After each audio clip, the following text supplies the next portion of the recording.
Hello, it's Ashley here from Paper&Twine, and you are going to hear me say that again in a minute. I have come on today because I'm in a magazine again. I'm dead excited. I'm in issue 102 of Creative Stamping, and I was asked to do a techniques feature, which I'll talk about in a minute. I went on Thursday to purchase the magazine. That was the published date, Thursday the 11th, and I went down to Tesco's because I generally have it in stock, and I scoured the shelves and I couldn't see it, and I went and asked an assistant, and it was packaged like this, face up this way, and I didn't think to turn it over, and that was on the reverse. So I was looking for this but it was presented like that. So if you get your Creative Stamping magazine from Tesco's, it does come with this free gift, Crafts for Christmas, 130 pages of all kinds of Christmas crafts. There's cookery in there, papercraft, knitting, crochet, embroidery, home decor, all kinds of different things in there.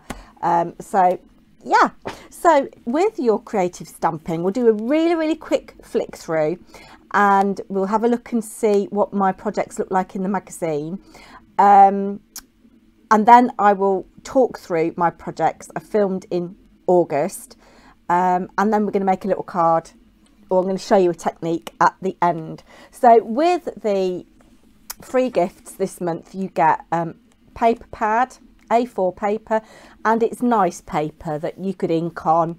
It's, you know, it's not that glossy paper, so you've got some really nice colours there. That star one's nice, isn't it? So you get that. Sorry for the glare on this. You get your stamps, polka doodles. I think there's 30 stamps or something, I don't know, it's a lot anyway.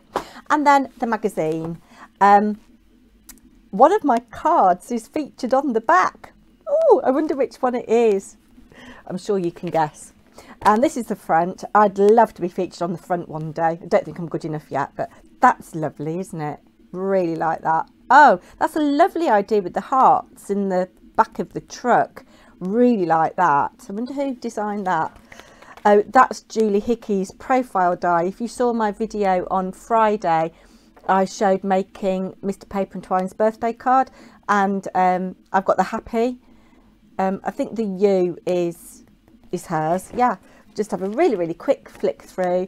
It says inside, Katie Skilton's clean and simple makes on page 32 are simply adorable, but to try something different, check out Ashley Thompson's technique feature on page 47, where she uses pixie powders and more for fun effects. So that's me. Oh, there's Julie Hickey's die as well. That's nice, isn't it, out of the printed paper. And it says happy birthday. So just really quick flick through. The gnomes are so cute. Letters page. I haven't used these penguins yet. I really must do. Some nice colouring of that nativity image. Beautiful backgrounds by Vanessa Hodgson. Let the Bells Ring by Julia Gates. Really quick flick through, really quick. See, I'm already at 4 minutes.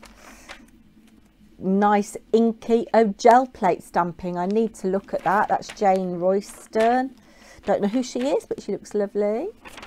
Creative Stamping, delightful doodles, Nikki Hall. So she's one of the creators of polka doodles. That's nice, isn't it? Really like that. These are by Katie Skilton. Beautiful cards, actually. Really lovely. Love the pom-poms on top of the Christmas tree on that one there. Really like that. Quick flick through. They're by Kim Martin. Oh, these are Julie Hickey. Yeah, Julie Hickey.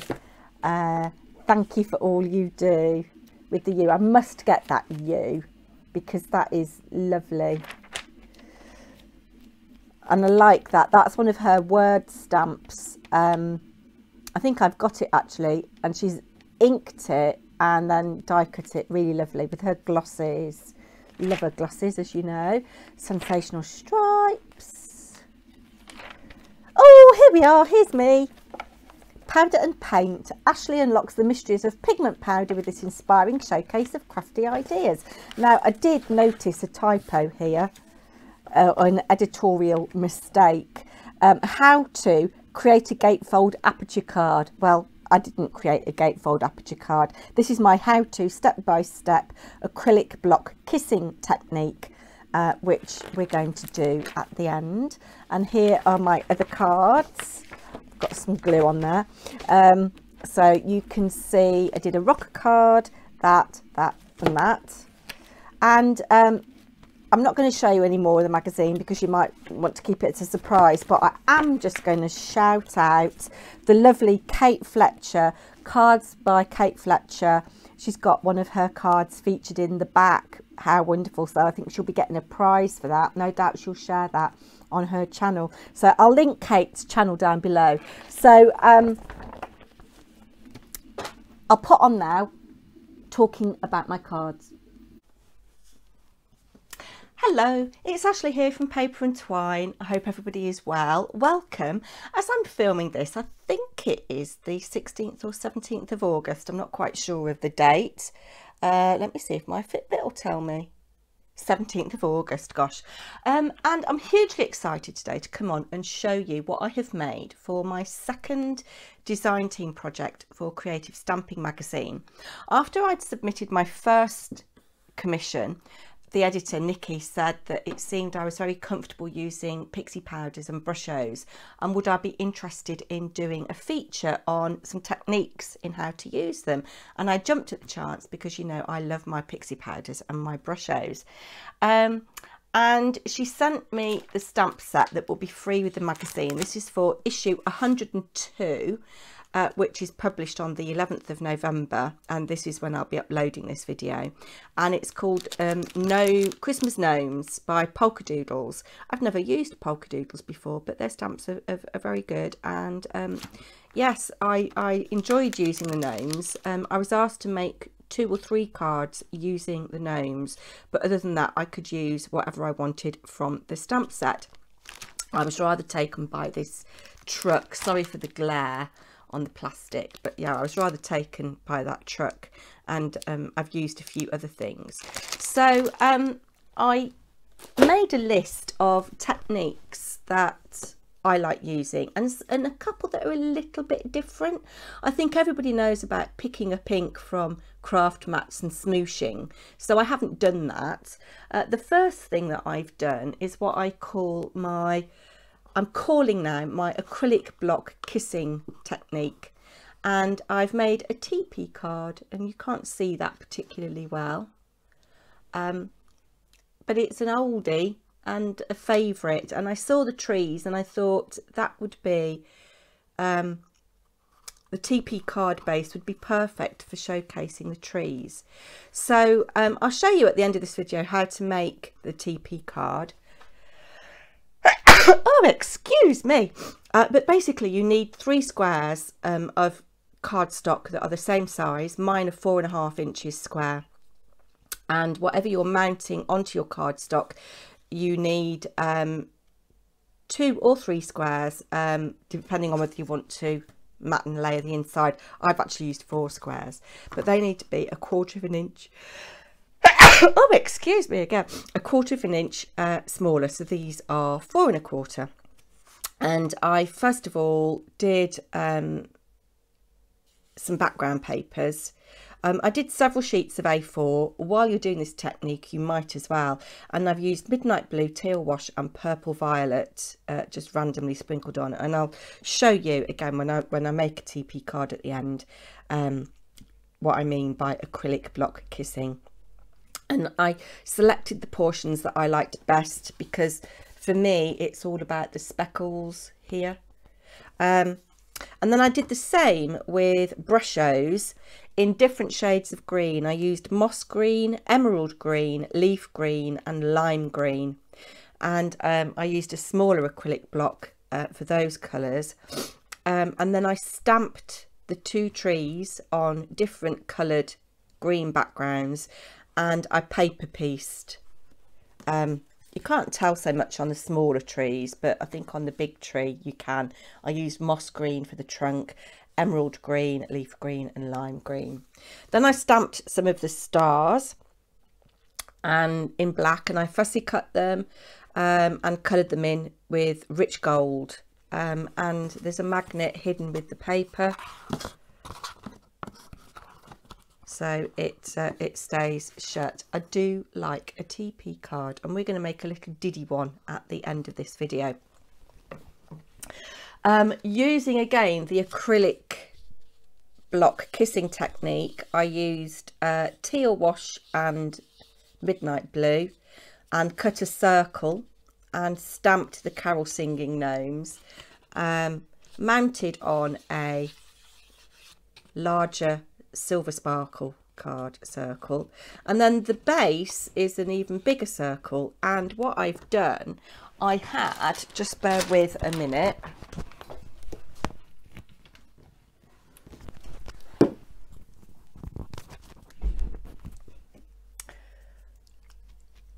I had this face spray. It was like a gold spray, and I used it all up, and there was a little tiny bit of gold left in the bottom, and I thought, I wonder if this will make a spray for pigment powders. And I put 2 or 3 good puffs of the midnight blue in and swirled it gently, and used it to create this background. So that's the spray technique. So I built up some layers of colour. I tried to get bigger droplets, you can just see there, by pressing the trigger slowly. But yes, I quite like the subtle shimmer on that. And of course, rocker cards are so fun, aren't they? And so simple to make. So that was my second card. Didn't take long at all. Did I heat emboss those? Can't tell. No, I don't think I did. Sometimes you will get, with the pigment powders, the pixie powders in particular, oh yes, I did heat emboss this, the gold or silver mica bits will sometimes be a barrier to you stamping. So yeah, just be aware of that. So that was my second card. My third card was using pixie powders as a watercolour, and a simple wash technique. So again, I used purple violet and midnight blue, and I used a big wet brush, this one here, and I wet the card, and then I made up a loose watercolour on an acrylic block and just did a colour wash. And then I coloured in the truck, stamped on a separate little piece of card, very carefully with a very, very fine brush. This is size 0. And a tip for when you're colouring fine things, hold your brush towards the bristles, and it will give you greater control when you are colouring in fussy areas. So I used pewter for the body of the truck, peacock green for the tree, midnight blue watered down to give a glass effect on the truck window, and a little bit more concentrated behind the cab and between the tree. Lava red for the wheel arches, wheel hubs and door handle. And silver Pretty Gets Gritty pretty powder for the bumpers and the hubcaps. Little bit of yellow for the tyres and the light, and a little tiny bit of burnt orange. And then I stamped some snowflakes in different orientations.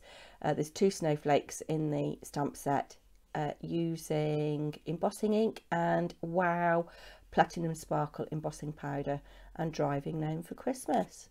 So this is one of my favourite card bases at the moment. You need to cut a piece of card that is 11 by 4, and you score at 5.5, and it gives you that card, which I really like. Then using Brushos again, wet on wet. So I cut a piece of cardstock, heavy duty. For all of these things you really do need a decent weight cardstock that will carry lots of water. I don't use watercolour card per se because I find it quite expensive in comparison to good quality cardstock, and some of it is textured, which I don't like. It's difficult to stamp on, but you do you use whatever you have to hand. So this is wet on wet, and you get this kind of firework or starburst effect. And then I've used the Brushos as a watercolour to colour in the Peace and Joy gnome in the middle, and built up layers of colour with the Prussian blue. So I used Prussian blue and alizarin crimson. I have to say I was given a colour palette to use for the background, so I've stuck to that colour palette, which is why we've got all the blues, purples and pinks. A little bit of glossy accents on the berries. But I just want to point out that this red here and these pinks, it's all alizarin crimson. And I've just watered it down and watered it down. So we've got very deep red for the berries here. Slightly paler red with going into pink for the heart.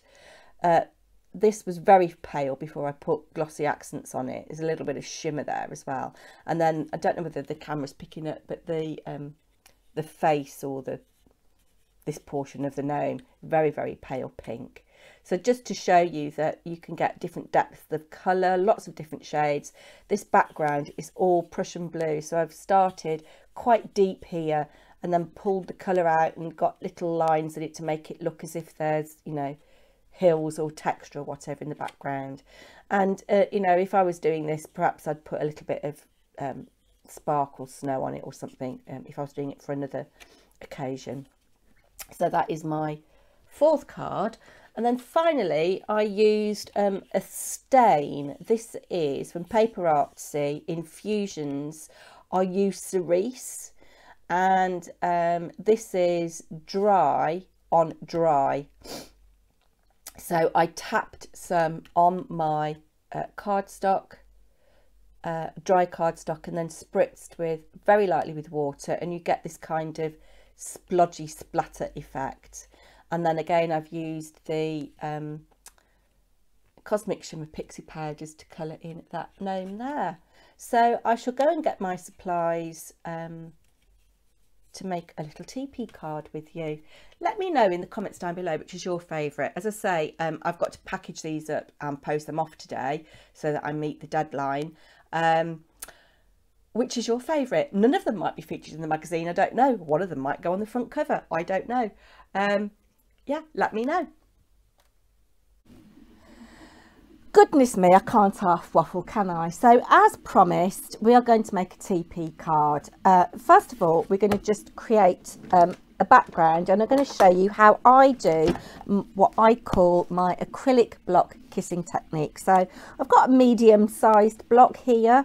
Obviously, you can use whatever size you like. This one is 4 inches by it's about 2 3/4 inches, and I'm using some pixie powders. I haven't used pixie powders in a while actually, and I'm going non-Christmas colours. I've got Mango Blaze. I'm just tapping on my block, a little bit too much there.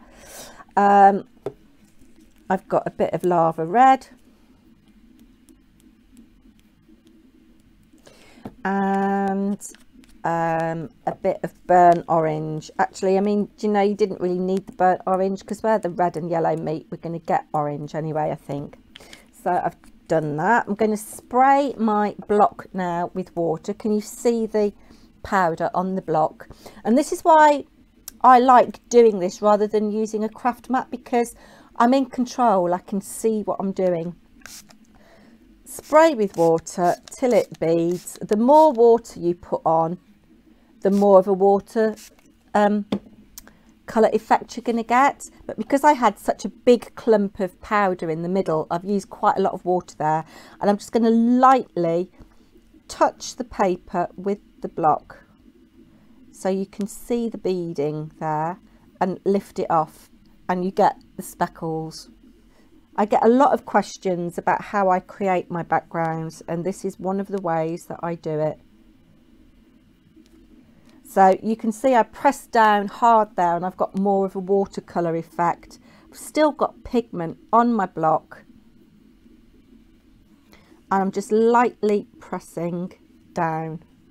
And where the colours are mingling, you're getting different colours. So you're getting a little bit of pink coming through. That will do. I'm just going to heat set that now.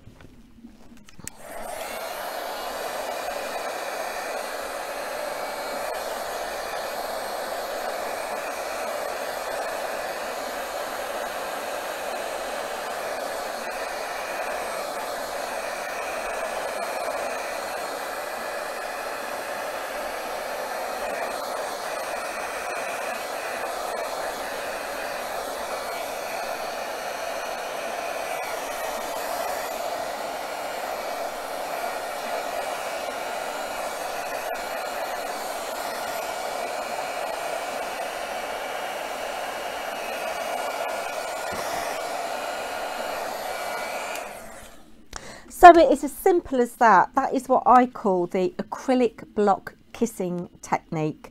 And this is what I'm all about. I love the little sparkles. And can you see the shimmer on that? And I aim to do the same thing with Pixie Powders, sorry, with Brushos and with the infusions, is it, from Paper&Twine? Yeah. So just set that to one side for a minute. And talk about the TP cards. I have made TP cards on my channel before. Here's one that I made that sits on my desk, well, on the windowsill actually. And this one was made from squares that are 2 3/4 inches square. I've gone slightly smaller for this one, and of course they don't have to be Christmas cards. I've used some Stamperia background paper here, a Tim Holtz paper doll, and just a sentiment. I'm not going to decorate the card, I'm just going to show you the basis of how to make one. So whatever size you want your card to be, you need 3 squares the same size. These happen to be 2 1/2 inches square. And I'm just going to bring in my scoreboard, and you can see that on this scoreboard here I've drawn with a Sharpie down one of the tracks. And what I'm going to do is line up my card as best I can on the diagonal and just score.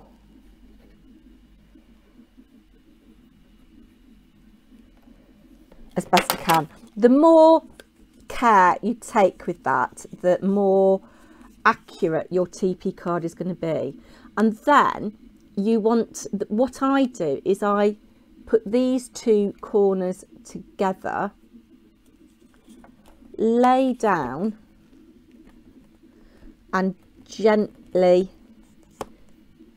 squash and then burnish, so that you get, as best you can, a crisp impression. I'm using very thick card, so I'm going to repeat that with my other 2 squares. So I've done that, not brilliantly I have to say. And what you want to do now is take one of your squares. I'm going to go for this one because the scoring is more accurate on this. And take one of your other pieces and line up, excuse me, line up the top of this corner here with the top of this piece here. And I'm just going to make a little pencil mark here, and that's just purely so I know where to apply my glue, so that I don't get glue where I don't need it. This is giving up the ghost, this glue bottle, and I'm just lining up again here like so, making sure not to go over that score line, because otherwise your TP won't close properly or open properly. And then do exactly the same with the other piece. So just put a little pencil mark there. I had a lovely pencil from Thelma Hall with the maple leaf of Canada on it, and I don't know where it's gone. It's missing in action, so I've got this boring pencil instead. There we go. Line that up in exactly the same way. My scoring isn't brilliant, so the back of my card is a little bit of a mess. And just going to rub out those pencil marks, and then we'll come back in with the background paper that we created. And what I'm going to do, this is 2.5 inches square, so I need 2 or 3 squares that are 2.25 inches square, and I'm going to cut those down, choose the bits that I like the best. You might like the watercolory effect, but I want to go for speckles so that I can decorate further, so I'll just cut those to size. I've cut my squares down and I've got these pieces left which will come in for other things. I would normally, when I'm doing this technique, ink up a whole sheet of A4. While you're doing it, you might as well. And then what you want to do, if you've got a trimmer like this with a guide wire or a track where you can see where the blade is going, line up your square on the diagonal. Can you see the silver wire running across? And then cut. And I've gone ahead and done that on the other squares already. If you haven't got a trimmer like that, then if you're good with scissors, you know I'm not, then go ahead and do that. And then we're just simply going to decorate the front panels of the card. One of these is going to be inside. Let's just burnish those and decide which you want to be the front and which you want to be the back. I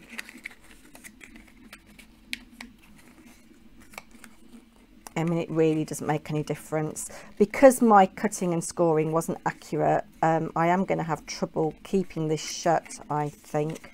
I think we'll go with that as the front. So I know that on here, if I was making this properly, I'd put a magnet here and a magnet here. So that's where your magnets would go. So this is going to have paper on it, and just decide, you know, how you want them.